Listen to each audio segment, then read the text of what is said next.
Would you trade 2 years of your life for an extra $200 a month? Most people are doing exactly that without even realizing it. That's the hidden cost of working past 60. It's not just about money, it's about your health, your happiness, and the years you can never buy back. During my 17 years of corporate career in the US pharma industry, I was surrounded by this incredible smart people, scientists, physicians, analysts, project managers, and many of them were financially well off. But one pattern stood out to me again and again. People would push their retirement further and further down the road, convinced that working past 60 was the responsible choice. But here's what almost no one talks about. Working longer often comes with a hidden cost, not just financial, but lifestyle and health penalties that sneak upon you. And the truth is, those costs can easily outweigh those benefits. I didn't fully grasp this until I started noticing what was happening with the people around me. Take my former coworker, Michael. He was 61, a project manager in pharma, but we always worked closely on the same clinical data systems. He would always say, Sushant, just one more year, and then I'll really be ready. But when he finally ran the numbers, the reality hit hard. After factoring in the higher taxes and missed chances to optimize his retirement account, that one more year translated into just $200 extra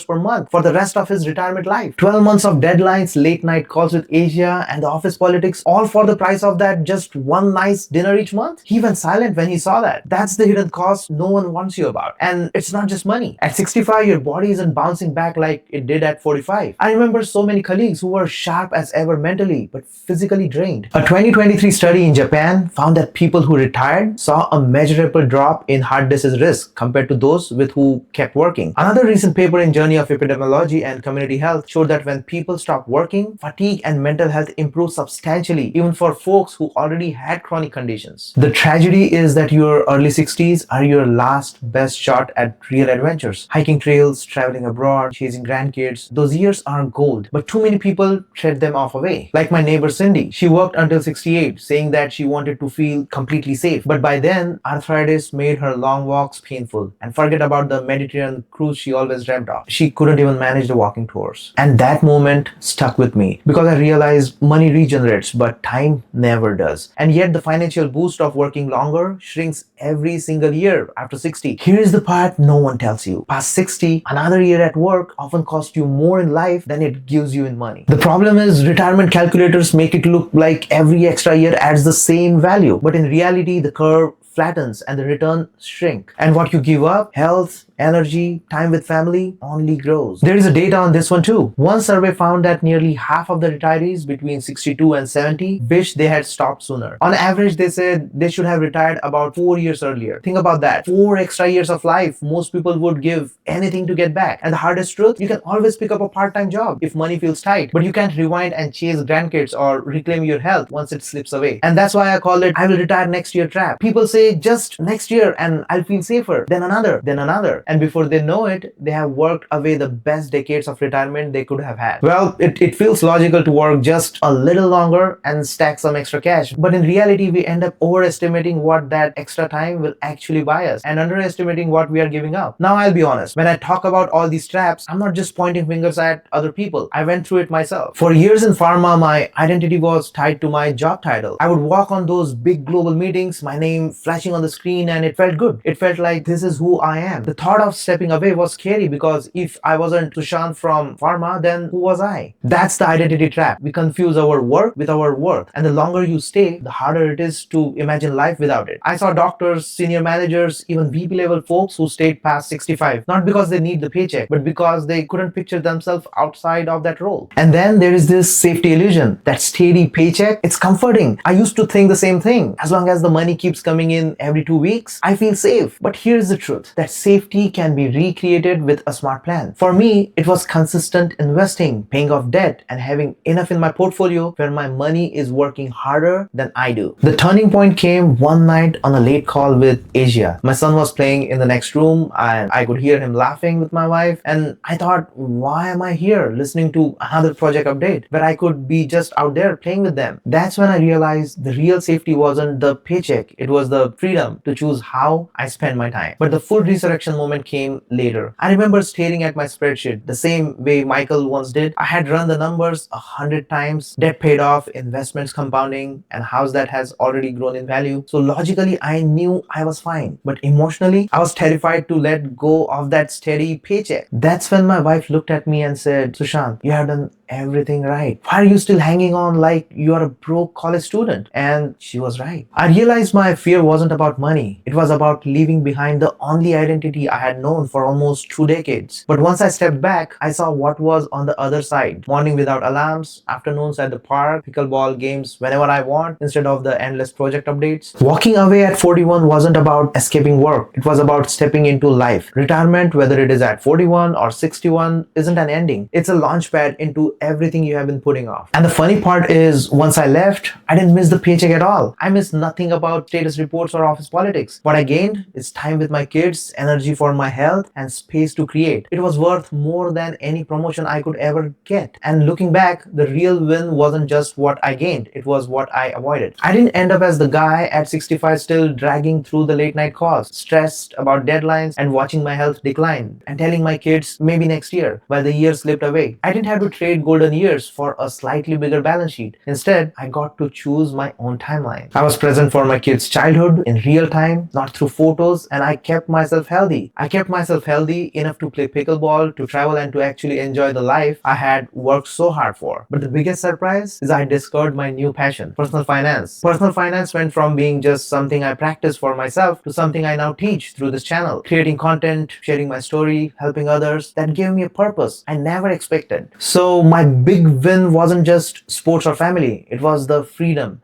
Freedom to explore, to create, to inspire, and freedom to design a life around things that matters most to me. But let's shift my story to yours, because the real question is, how do you make the right call? Here are the 3 things you should do if you're thinking about retirement. Number 1 is assess your health. Look at your parents, look at your grandparents, your genetics, how many active years you realistically have left. Be brutally honest about it. That's your true clock. Number 2 is define your enough. Forget the internet's magic number of $3 or $4 million.